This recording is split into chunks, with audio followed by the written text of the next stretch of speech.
everyone out there who's watching, I just want you guys to again like see this as it's not like we literally are, it's coming at you guys from every single perspective. Like Kevin's gonna have guests who are, they believe in Mother Earth. He'll have guests who believe in Buddha. He will have guests that don't believe in anything at all.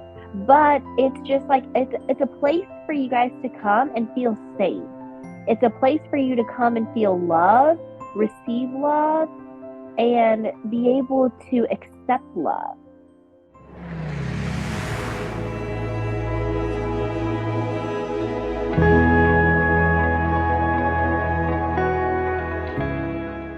Hi, everyone. Welcome aboard Jumpseat Therapy with your host, Kevin Weaver. I have a very special guest to share with you guys today. Her name is Sunny, my best friend. I am so excited to have you on the show. Thank you. I'm How are you excited to be doing? here. Yeah. I'm doing great. Thank you for inviting me to be the first interviewee to kick off your Jump Seat Therapy podcast. I'm really excited for this. Oh my gosh, I wouldn't have it any other way. You're the one I'm gonna interview first because you're the one who kind of helps me through so many things in my rock. Yeah. Yeah, we have Uh, been through a lot together. Absolutely. So, well, then let's go ahead and get started. Sunny, tell me a little bit about yourself. Let my guests kind of know a little bit about you, and we'll go from there. Okay. Well, hey y'all, I'm Sunny and I'm a flight attendant for going on about 8 years now, which is how Kevin and I met 6 years ago, actually, was on the jump seat. And I'm also a single mom to a 13-year-old son.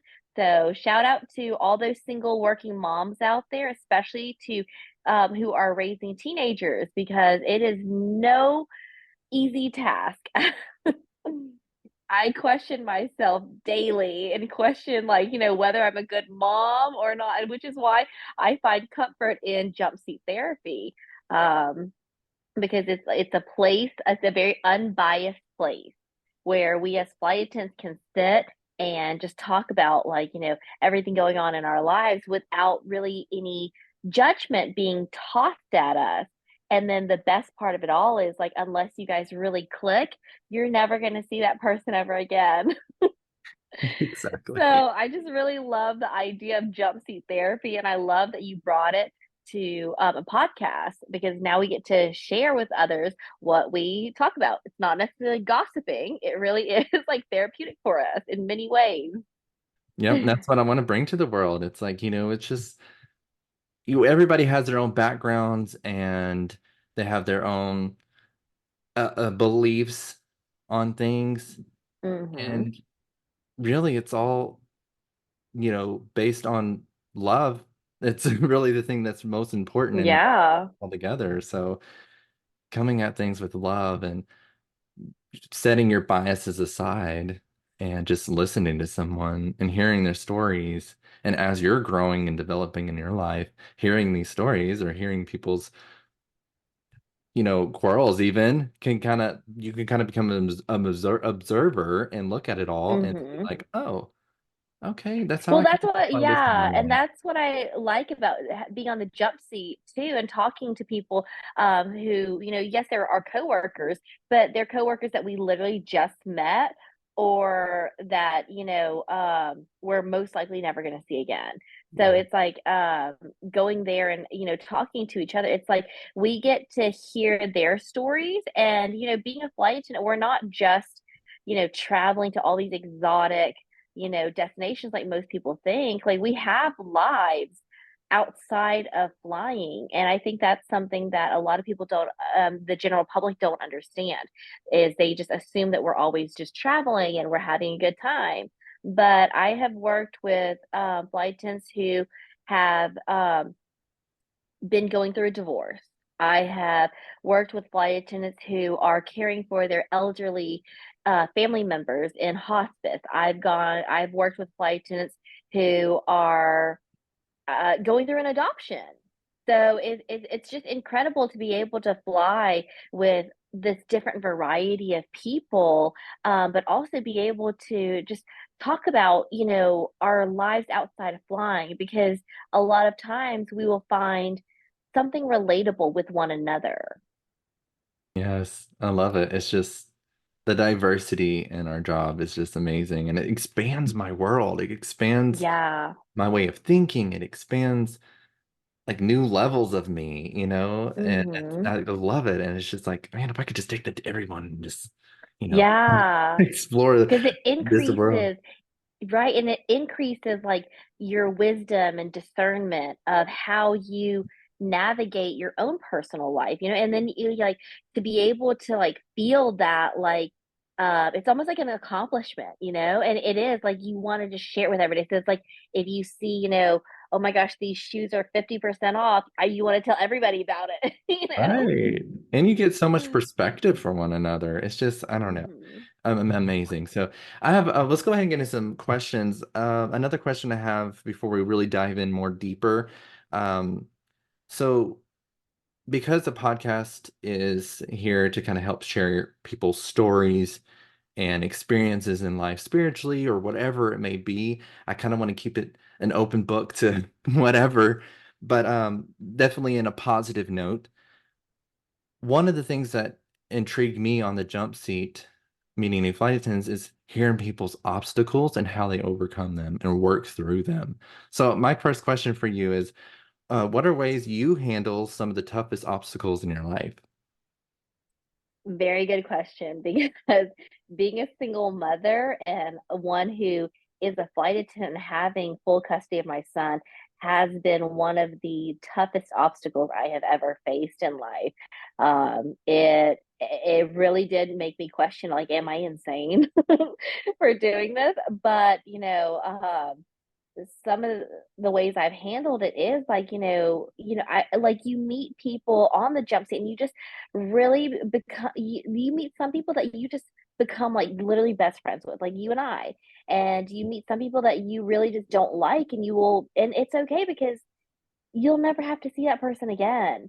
So some ways I've handled like being a single mother and a flight attendant has been relying on my village, whether that is with being someone who is a flight attendant or with other, my son's like friends' parents, or relying on even my church group.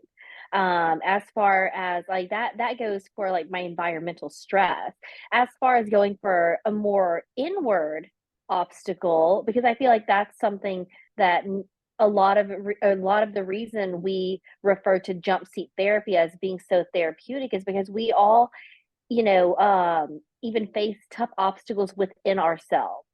So, there's this old saying about a Cherokee man who told his grandson, there are always going to be two wolves inside of you, either a good wolf that's going to radiate love, positivity, joy, hope, or like an evil wolf, which is going to be greed, anger, lust, fear. And, his grandson had asked, like, well, which wolf wins? And the grandfather said, whichever wolf that you feed. And so, we all do handle some really difficult junctures emotionally. And one of the ways that I have found solace, not just within our job, but just in life in general, has been with my faith in God. I know that are making this an open book, so I just want to go ahead and preface to everyone out there, I am not trying to push my beliefs on you. And whether you have been hurt by the church, by others, or by, God himself, I just want you to know that, I just pray that you have some type of deity or something that you believe in that gives you hope. Hope is foundational and crucial for, loving your life. And I do believe that in order for anyone to have any type of hope, it's so important for you to have something to believe in. So, for me to handle, some stressful obstacles in life, I have relied heavily on my faith in God, and I apply a lot of like biblical scriptures and biblical stories into my own personal life. And that along with like the application of scripture in my personal life, along with being in a small group at church, volunteering at church, and praying to God has really refined love within myself and given me hope. I like that. And to kind of piggyback off of that, I'm one of those, by the way, that the church and religion and God and all the things that Sunny just said have been hurt by before. Mm-hmm. However, there was a belief in something with all boiled down for me was love and a Mm-hmm. source of love that was just, I used to say outside of me, but I really realize now the more I lean into it and accept it, I realize is a part of me and a part of us all. Mm-hmm. And that Yeah. is source and that is God, And of course, we all have our own interpretations, but I think we all have different viewpoints as well and perspective Yeah. of God or source, or, it's just different language that we use. Mm-hmm. And being able to set your bias aside from that and go at it with, oh, they're just saying the same thing, just a different Mm-hmm. language. And when you could set that Mm-hmm. aside, the quarrels disappear. Yeah. Yeah. Love is revealed. Absolutely. It's just like, and Yeah. of course, there's different words for love. Like, it's different interpretations of love. And so, uh, Mm-hmm. yeah, I don't know. Thank you for sharing that because I want you to feel open. I want people to feel open and comfortable to Right. share Yeah. these And, things. and And that's why I said not, I just want to preface it with like, yeah, I'm not trying to push my beliefs on anyone.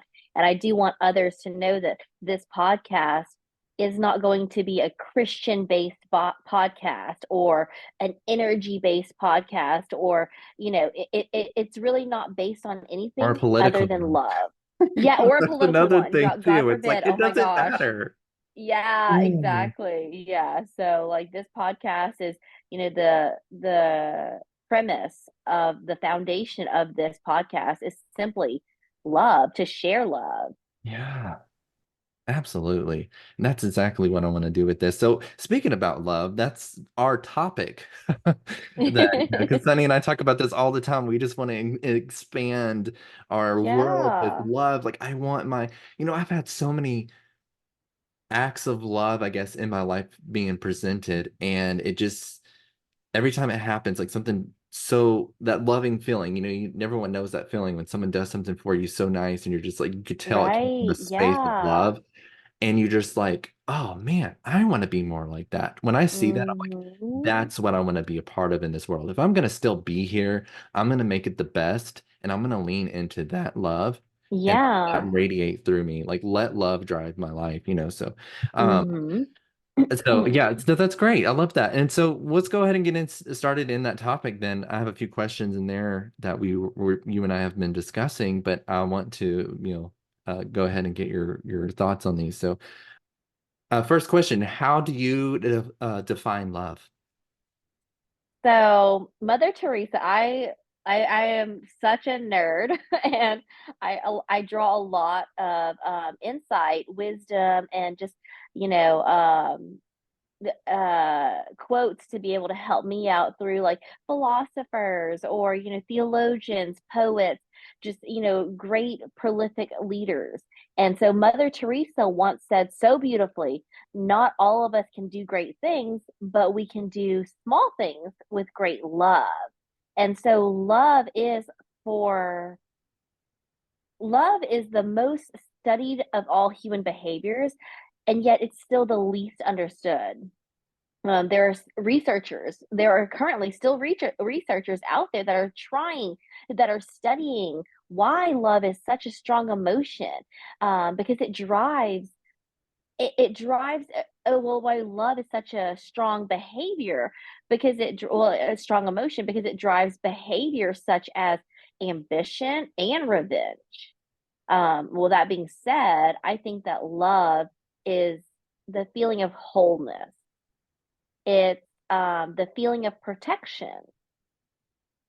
So when I say, love is such a strong emotion, researchers are trying to understand why love is such a strong emotion that drives behaviors such as ambition and revenge alike. It's whenever you feel that wholeness of love, it's just so overwhelming and you feel safe, you feel protected, you feel completed. It's assuring, it's confident. And so a lot of times like why it drives ambition is because whenever you feel that like that love of like, oh my gosh, my family really loves me and they're encouraging me into this or my friends are like, they really love me and they're looking out for me. It gives you that safety net, right? And so it drives your ambition because you want to, you feel that confidence of like, I can do this, I can do hard things. But love is a double-edged sword because you can also feel that sense of protection. And then whenever that person that you love betrays you, it can drive a habit, it can drive a behavior such as revenge and vengeance. Um, so love is a double-edged sword. And that's why I said, it is the most studied behavior of all humans, of human behavior, and yet it's still the least understood. But it is so vital for our overall well-being as a human to feel loved, to love, because love is something that we all crave. Very well said. I like that. I would also elaborate in that too. Is like there's two spectrums. You have love, and then you have the opposite of love. And I think Hmm. sometimes love is skewed and Hmm. identified like when double-edged sword. I think when it comes to the other side of it, I think it perceives itself as love, and it's not. Hmm. That's like Yeah, revenge so because you're that's not right. Because really whenever love. you say, Revenge like, isn't love. It's not part of it. I, You know what I right. mean? And again, it's like, with love being a double-edged sword, it can either be transactional or it can be transformational. So those two negatives of, love can create revenge or it can be transactional. Those are two characteristics that truly are not love. But whenever you don't know what love is, you will define it in Yeah. your own way. You will define it as, you know what? I love my husband so much, so I'm going to clean the house for him. And in return, I expect him Mm. to massage my feet. Conditions. Yes, it's Love, conditional. it's conditional love. Yeah. Right. And Yeah. that's So what's so whenever you interesting. don't, I feel like whenever you don't know how to define love, you will view it in glasses that are not what love truly is, you'll look Right. at it as transactional when really love should be transformational. Yeah. Yeah. And it's always growing and expanding, I feel like. And it's just something that is just so powerful. And I realize from some experiences of it, it's leaning into it and asking a higher self or something to help me understand what love truly Mhm. is. And I say love, but also that can also be someone else's language as well. Maybe that's their source of God. And so Mhm. it's being able to kind of know it's all intertwined to some extent, but it's a Mhm. driving Yeah. force of something that's so powerful. So I Yeah. had some really interesting experiences once. And I had like this out of body experience, I would say, but it's an experience I personally had. But I really was in a dark space trying to go Mhm. to bed at one night, and I asked God because I was like losing my brain. I felt like I was losing my mind after losing my friend Seth. It was really hard. I got to a space that I was just like, help me through this. So I had to call out to someone something and say, God, please give me back my brain. And when I did that, Mhm. I saw these hands trying to break through the wall in front of me, in my head. Mhm. And the hands broke through, and it wasn't scary because then I went with Mhm. God and love or whatever source and said, help me know what this is. And please get Mhm. my brain. What am I at my core? And then immediately flashes of love, love, love, love throughout all of history, like kind of like seeing a timeline, but it was like throwing images at my face, like in my headspace. And I was like, whoa. Mhm. And I always say this because it's so funny. I remember seeing Diana Ross singing some song about love. Like I see her, like I can still see that image in my head. And I was like, wow, that's so profound. And then the voice said to me, love grounds us all. And Yeah. whenever I have all these bad experiences happen to me now, when I go to that headspace, because it used to be scary for me, because I was Hmm. tapping into energies and all these different things that are kind of negative, I learned to Right. go at it with that. I go at it with that. What is love? I am Hmm. love. That, and that feeling that you get that's just so positive. Some people haven't even experienced that, or Right. it's Yeah. futile. Or they're holding on. They feel like they're unworthy to be able to Right. receive love. So it's again, it's fear. But, again, I'm going to use a lot of biblical scriptures in this, but I'm not trying to push my religion on anyone. But the Bible does say Girl, you can say anything. love, It's okay. God, yeah, God is love. And if you have God's love in you, it drives out fear. God's love is transformational. So it's for you to remember that, you know what? He loves me, flaws and all, insecurities and all, mistakes and all my shortcomings, all my failures, all my achievements, all my accolades. God loves all of me. Yeah. And And and it's so hard for a lot of us to be able to receive that because of the things that have happened to us in our past that make us feel like we're unworthy or unqualified to be yeah. loved or that we're too flawed for love. But that's not true at all. What has happened to you should refine the love that you have or be able to receive, it should refine you so that you should be able to receive love more fully. That goes right So into our I, next that goes right yeah, into our it's next question. perfect. How do you receive love then? Like how does that look? Well, so to receive love, and again, like as we have defined, love is like, we all crave love. It's like we all crave that feeling of assurance and confidence. We crave that like feeling of support. And I would say like I'm definitely a word nerd. Like I've already said, I'm a nerd. Um, so my receiving love language would definitely be words, Mm, not necessarily words of affirmation, but words of comfort, words of encouragement, words that will edify and educate me. Handwritten notes are also a gesture of love that I just find so pure and intentional, because that person loves me so much that they're willing to like handwrite a letter to me, or even like love for myself, writing letters to myself, because I do that a lot too, in my journal. I will like I love journaling. I try to journal every day. Sometimes I get a little like I go a little crazy and I'll journal all day every day and it'll have like I'll have like 8 pages later. nothing wrong with that. Yeah. But it's like words are definitely the love language for me to receive. Mm, Like that's the way I receive love is definitely through words. Um, just because I feel like, whenever someone speaks life into me, it motivates me and it reinvigorates me and it reinforces love. It reinforces that love for me.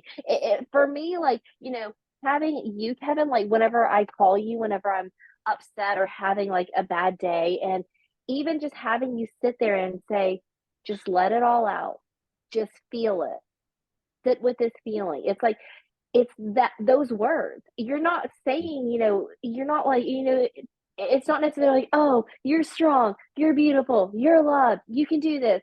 You just saying, feel this feeling, it's a form of love because you love me and you want me to sit with this feeling and understand it. So words are definitely the way that I receive love. yay, I love that. How do you accept love for yourself? Yeah, to accept love. Okay, so to accept love isn't necessarily like you coming to me with like a bouquet of flowers and saying, "Here, I love you," and then me like open like arms wide open grabbing the bouquet. That's not necessarily like what I see when I see of accepting love. The what I see with accepting love, it doesn't necessarily come from accepting love from another person. For me, to be able to accept love is accepting the love that Jesus Christ gave me life again, that his death and his resurrection was to save me and give me life. And his love, because he loves me so much that he died for me, and then and then God raised him up again, it gives me that acceptance to love myself. Because Jesus looked at me and said, "You know what, Sonny? I love you, all your insecurities, all your iniquities. I love all of you, and I will die for you." So for me, that's it just resonates in my soul, in my heart, in my spirit so much that I'm just like, well, if God loves me this much, I should love myself this much. Mm, And that, it yes. also reminds me of, like, my son, because I love my son so much. And whenever he, says things like, whenever we talk about grades, and he's like, "Well, I know I'm not smart enough, Mom." I'm like, "Yes, you are, honey. You are so smart. You're so clever." And I say those things because I'm like, I love you. That's my child. I don't want to hear him talking bad about himself. And Right. God is the same for us. He doesn't want to hear us speaking bad about ourselves, because he's like, Right. "You're my child. I love you. So if I love you, why don't you love you?" Exactly. That is exactly it right there. God can sit here and tell you he loves you all along, all this time. But until Mhm. you say, "Oh, Mhm. I love me," I have to Mhm. accept that, Yeah. things Yeah. completely change. Because Mhm. then you start seeing how you're tied to everyone. And it's the same thing with your friends, like you just said the analogy with your son. It's we do that with our friends. When one Mhm. of your like you're my best friend, Oh and yeah. if I hear you Absolutely. saying I hate me for this, and this, and you're like, I sit here and I'm like, it hurts me that you're saying that because you're so Mhm. beautiful, you're so this and this. I see you through the lens of love, that it's like, Mhm. how dare you? Because that hurts us all, Yeah. hurting ourselves hurts everyone. And Mhm. so learning to that's it right there is accept is of how to accept love, I think. And that's a really good answer. I like that. Um, Yeah. And that's the thing too, is like, whenever we talk about, like, self-love, a lot of people, like, I feel like in the current, generation that we live in, a lot of a lot of people see self-love as, like, taking selfies and posting pictures and saying, "Oh, I love myself," yeah. or like having a spa day, or going on a yoga retreat. It's like they think that, okay, I do this. See, I'm showing you guys that I love myself, but that's all just a facade. Yeah. That's not the root. Like, that's not necessarily a healthy form of love, because there is a fine line between masking an insecurity and actually getting to know your insecurity and loving your insecurity. I Yeah. feel like, self-love and being able to accept love, receive love, and give love. In order for you to do that, you have to first love yourself, and not just saying like, "Oh, I love," like, I am, like, again, like, just these affirmations, or like these pictures, and although that is like a form of love, it's not necessarily like really going to help you achieve loving your flaws, Yeah. because you have to be able to love your flaws and get to the root of you. Love your insecurities, and love your essence. And sometimes to love your essence will be to call yourself out. Like, it is to say, like, "Okay, I'm posting these selfies like every day, and I'm saying, I love myself," but that's just a form of insecurity, because I'm seeking an affirmation from someone. I'm seeking, someone else to, like, say, "Yes, girl, you are sexy. Yes, girl, glow up." Um, Mhm. so in order for you to truly love yourself and be able to receive, love and give love, it is to just, like, know your insecurity and love that insecurity. Yeah. Like, for me, I do struggle with, an insecurity of my appearance. And, I've gotten to the point now where I'm just like, "You know what? I love this part of me, because there is no one else out there who has the same face as me." Okay, so, identical twins. They look similar, but they're not truly, it's not really a duplicate? Mhm. There's only one you. So why not love you? All of you. I'll add a little bit to that too. It's diving into self and Hmm. understanding yourself and doing inner work to Oh heal, yeah. Oh yeah, definitely. and And then that that love inner is work is going to be revealed. hard because sometimes like you're going to recognize and some things are going to come up that you're not going to want to face, Yeah. but that's the part of healing, Mhm. that you're not going to heal if you don't allow that part to come up. Yeah. And then I think you'll be able to face it with that love, root yourself in that, Hmm. ground yourself in that, and then whenever these negative things that we perceive as negative about ourselves, we look at it with through the lens of love and say, "Oh, Hmm. wow." And I'll do that analogy with you that I had, I've talked to you about this before. We talk about it all the time about how that time we were playing this game around the table and one would Oh, I practice that is like accepting love for myself and not going down a rabbit hole of negativity. yeah. I love myself through some of the silly quirks that I have. So So just to let everyone know, we you were share playing this this. story. It's funny. It was like, yeah. So it was Kevin's birthday actually, and Happy birthday. it was his birthday party, and so we had some friends over, and we were playing a game night. Well, we were playing games for his birthday because we love games, and so there was this card game where the card holder, or you pick a card out of a deck, and it's just like a single word. So Kevin's husband Jonathan drew the card galaxy, and he shows it to us, but he doesn't see it. So what we do for the object of everybody on the table, we have to write one word, like one adjective, so that he can try to guess what the word is. So, we all write something. One of our friends wrote like Nova, someone else wrote star, someone put Milky, words that relate to a galaxy so that, he can try to figure out the word. Well, Kevin wrote garden.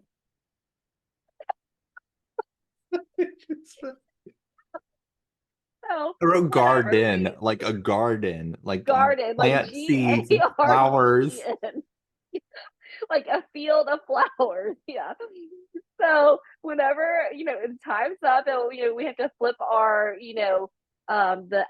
description over so that Jonathan can see. He's looking at all of our stuff, and he looks. We're like, it's again, it's a time game. So we're like, come on, like you only have like 10 seconds here. He's like, I don't understand what that has to do. Like he points at a garden. He's Yeah. like, I don't understand what that has to It's do like all with these other all ones of this make sense other to something, stuff. but So then we Kevin's, were I like, don't just know. make a guess. And so he goes, is it galaxy? So we were like, yeah, it's galaxy. And then we look at Kevin and we're like, how does garden have anything to do with galaxy? And he says, like gardens of the galaxy. Oh my gosh, And, it's so funny. and, and our friend Anthony goes, oh yeah, that's my favorite Marvel movie, Gardens of the Galaxy. Oh my God, it's too good.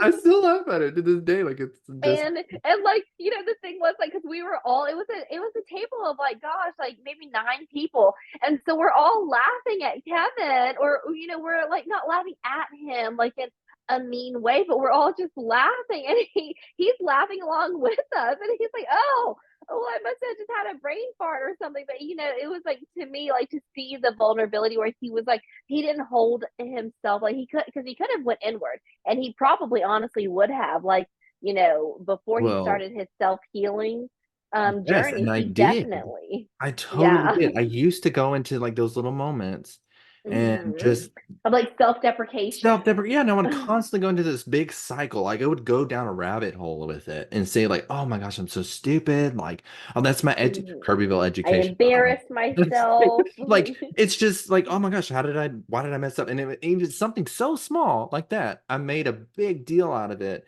And then it would eat me up like days. And then Mhm. I wouldn't show it outwardly. I would still be like this goofy, like, oh, I'd laugh about it, but it would like Mhm. really what did I really think it was funny? Like, no, I think that Mhm. internally Yeah. and now I'm like I learned to sit with it whenever I went into a Mhm. negative spiral with it as I started to, and then I was like, oh my God. I love me. I love that Right, because about he me. made I'm like so everyone ditzy. laughed and we were just having it. It just made the party and the night so much, it just added that extra, like it just added that extra, like just that memory for us And to that's the have. thing, And though, is so many mhm, people just, I see it all the time. Just, it's like this inner saboteur inside them that's just eating at them, just telling them so many, and that's the world I lived in, by the way. right. It's just Yeah. eating at you, telling you you're this, and this. Like, oh, Mhm. And so I it thought goes this, that but goes back into the story of the Cherokee, the two wolves. yeah, yeah. It's like there are two You wolves have a inside of you. Which perspective. wolf is going to win? Yeah. Because Kevin he could have went into the like where the evil wolf went had he, like self-deprecated, but instead he went at it with love. And I will say there's a point to it because like I did go to that space, but now I go to those spaces, but I go to those spaces with love because I can't deny Oh it. I yeah, have to deny yeah, a feeling of like, yeah. oh, I feel down about something. It's there for a reason. Mm-hmm. So let's face it, let's heal it, let's go Mm-hmm. at it with love. And then all of a sudden it's like, oh, it's just looking at it through again, like you said, of which wolf are you going to feed? Mm-hmm. With which one you want to look at it with.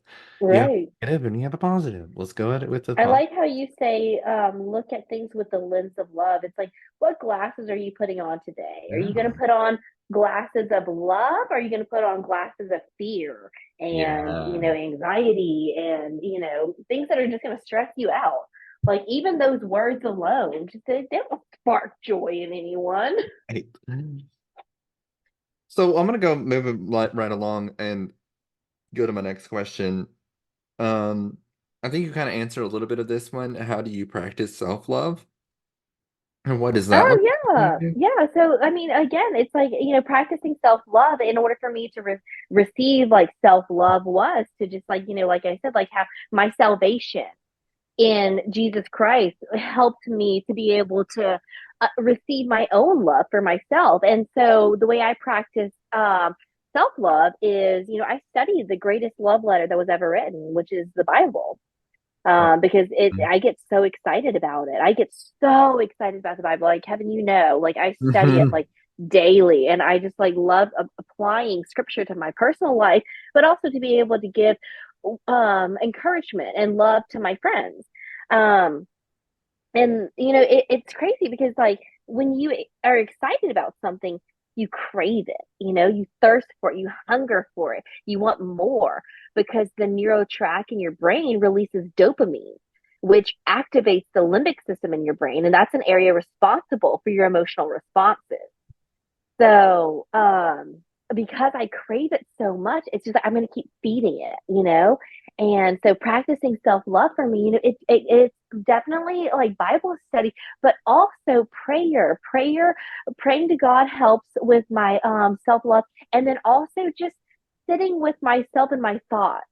Because I know that's really scary for a lot of people. Because I have been there where will turn on the TV while also scrolling Instagram or YouTube because it's a mask. You're trying to mask your own. You don't want to listen to your own thoughts. A lot of people can't be in their own thoughts because they're like, my thoughts are evil. But sometimes, like, sitting in those thoughts and coming at it with a lens of love and saying, you know what? Like, yeah, I gave someone the wrong drink. I skipped a passenger because I thought they were sleeping or because I didn't see, because we do like fly with 200 passengers a day. God forbid I accidentally forget one, but I'm not going to take that home with me and be like, God, I'm so stupid. Like I messed up, or, I'm not going to take that home with me. I'm going to look at it and be like, okay, why did I do that? Why did I skip that row? I was just a little like frazzled. I, was just a little overwhelmed. I just wasn't thinking, or, like I honestly thought that they were asleep. So, or I thought that I had already, asked them what they wanted and they didn't want anything. And that's okay. It's just like, that's just human nature. Yeah. Um, so practicing self-love, it's again, it's reading the Bible, studying the Bible, praying to God, reaching out to my friends, and then sitting with myself. sitting with my, it's not necessarily like, oh, I'm gonna go, go get a facial, manicure, pedicure. That's how I practice self-love, which again, that's a form of self-love. But I think a real, like, more foundational form of self-love is to look inward. Mm. So I have recently started meditating, but also, like I had said before, journaling.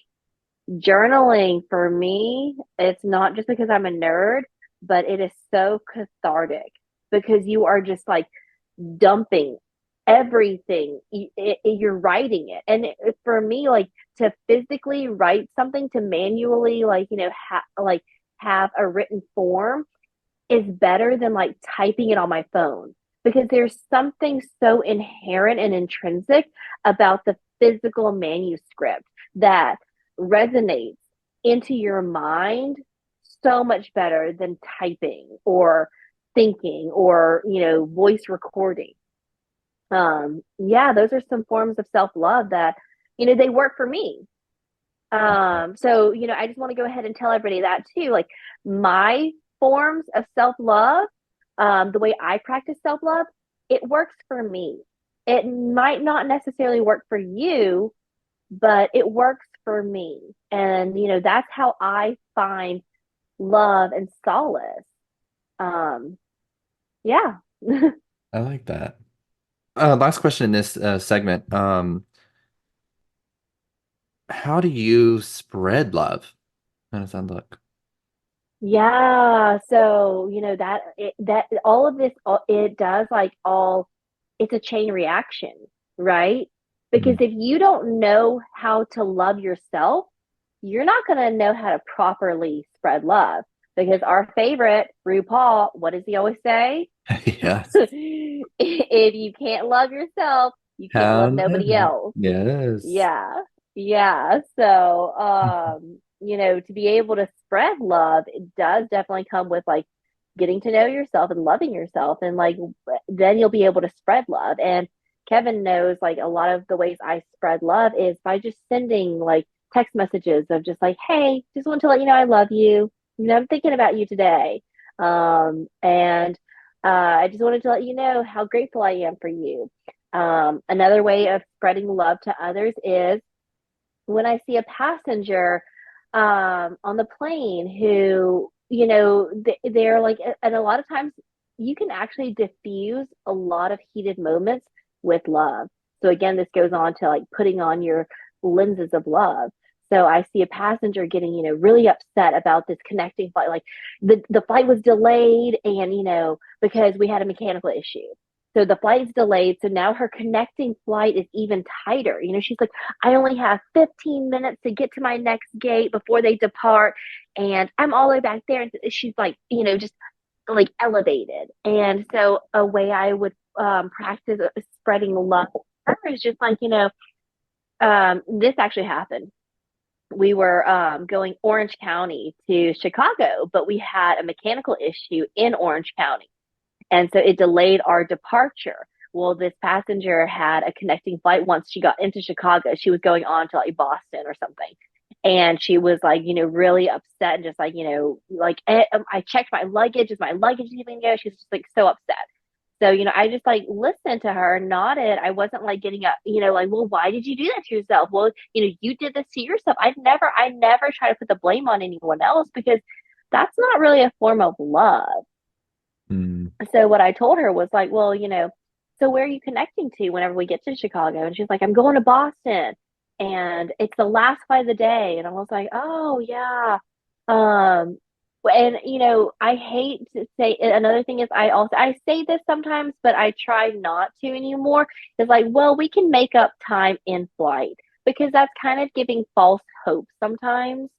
And it can also like increase the anger once we do arrive, and we do arrive late. So I was just like, so what are you going out to Boston for? Do you live out there? She's like, no, I'm gonna go visit my son. He's graduating college, and so I haven't seen him in like a year, so this is my first time going to see him, and he's graduating, and I just wanted to be there for him. And I was like, oh, I bet he's going to be so happy whenever he does see you, even if you do, come late.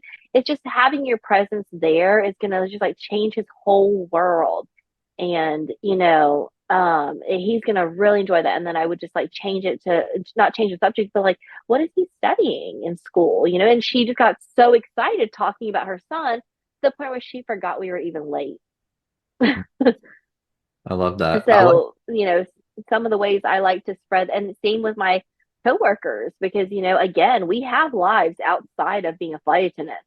So whenever we're on the jump seat and we're like, talking to each other, communicating with one another, and like I have a flight attendant who is very pessimistic and cynical, I will combat that with positivity. I will literally radiate my name. yeah, I know.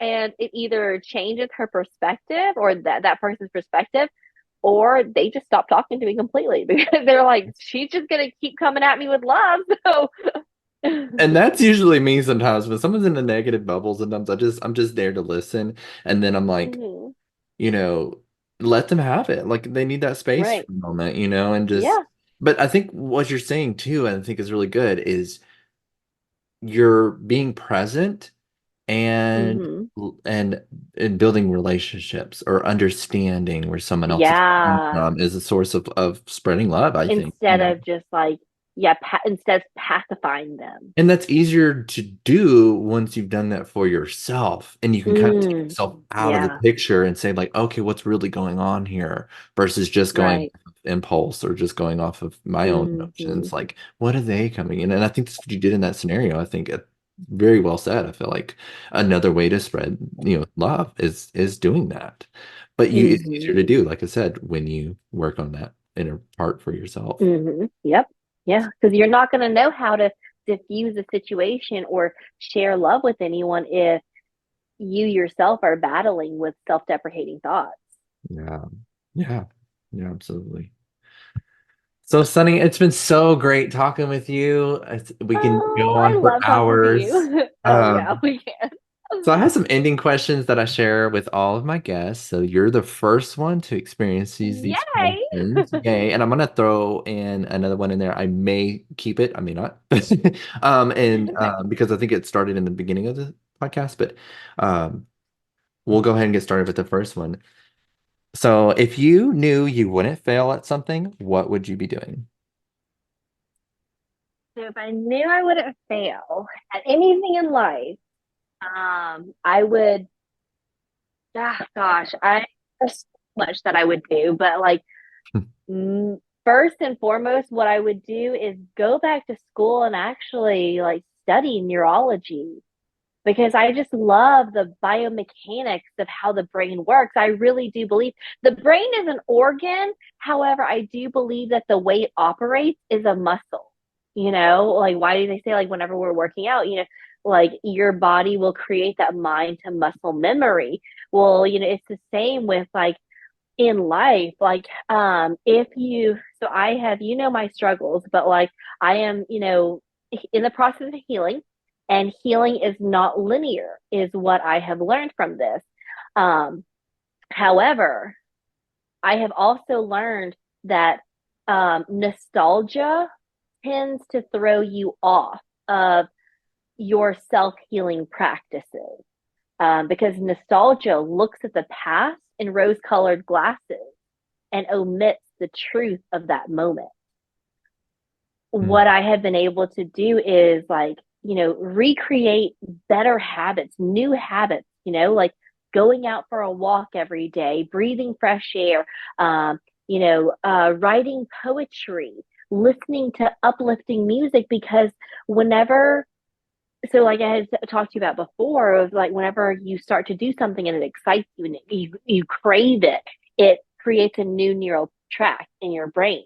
Hmm. And when that neural tract is created, your brain releases your hypothalamus releases dopamine, which dopamine is the feel good, and it triggers your limbic system, which is your emotional response, which is responsible for your emotional responses.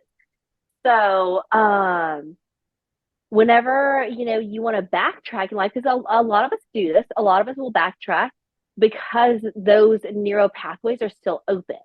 Well, if you can create new habits that will create and give you that sense of dopamine, but in a new healthy way, you can actually, that old neuro track will eventually just die off because you're no longer feeding that neural track. So like I said, I just am so fascinated with how powerful our brains are. Mm. So if I knew I wouldn't fail at anything, I would go back to school and study neurology. Fair enough. I love that. Oh, all right. Thank you, Sunny. And one last question. I'm gonna tell my guesses. What does jump seat therapy mean to you? Oh, jump seat therapy is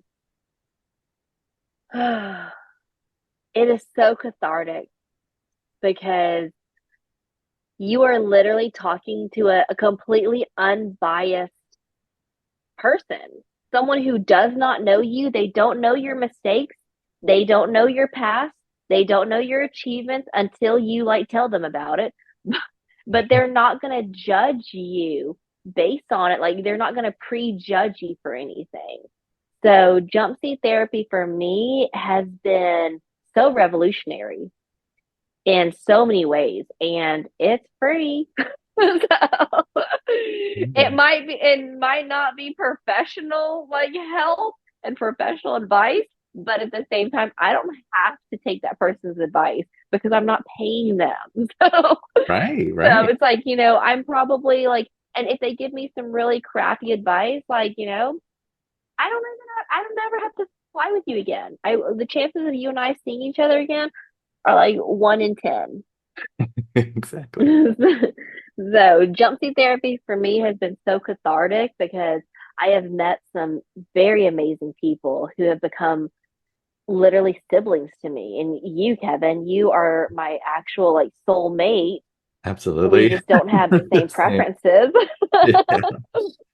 We just don't have the same preferences, and that's okay. But like, like the jump seat has introduced me to beyond my own simple mind.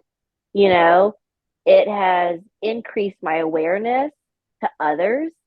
It has honestly even like given me and equipped me with being able to listen to someone who again is bitter and cynical and just step back and be like, wow, they are really struggling with something in their personal life, but I'm not going to pry until they tell me. But it's given me that sense of help, sense of purpose, and sense of love, because that's really what all of us are craving and seeking is love. So even on the jump seat, whenever we're, dumping our personal lives to one another, we're seeking love. Yes, right. I love that. And Listen. for everyone out there who's watching, I just want you guys to again like see this as it's not like we literally are, it's coming at you guys from every single perspective. Like Kevin's gonna have guests who are, they believe in Mother Earth. He'll have guests who believe in Buddha. He will have guests that don't believe in anything at all. But it's just like it's a place for you guys to come and feel safe. It's a place for you to come and feel love, receive love, and be able to accept love. Yes. So Yes. I encourage viewers alike to, reach out to Kevin, like reach out to like him and, let us know your thoughts. And if you want to like, even if you want to just like come and sit on the jump seat with us, theoretically speaking, It's you're right all are here. welcome. Here All it are is. welcome. Hmm. Welcome to the jump Yeah. seat. Yep. Oh, Sunny, it's been so great. Thank you so much. Thank you for having me. Absolutely. We'll do this again as well. Love you. Love Okay. the Love community. you. Peace, love, and unity. Yeah.